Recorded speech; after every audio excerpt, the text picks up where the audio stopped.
Stong, saklaw ba ng contempt ang mga kilos, activity mo sa social media? Saklaw din siya ng contempt yung mga vloggers, yung mga content creator pag nagsasabi ka ng hindi maganda sa korte na to the extent na sabihin mong corrupt ang korte. Kasi kung bakit kailangan protektahan natin ang korte? Kasi kung walang protection ang court about yung mga malicious na mga statements, anybody na lang, for example, natalo ka sa kaso, pwede mo sabihin, corrupt kasi yan si Judge, binayaran kasi yan ng kalaban ko, that's why natalo ako. So lahat na lang.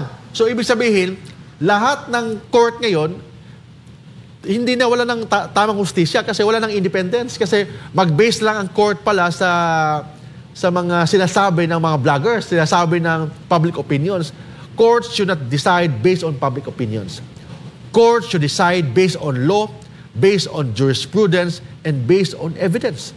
Dapat yun lang ang babasihan ng court. Kung ano nakalagay sa batas, anong jurisprudence ng Korte Suprema, ano yung ebidensya. Hindi dahil na-pressure siya kasi tinawagan siya ng presidente. Hindi dahil na-pressure siya kasi ang dami nag-arali sa labas.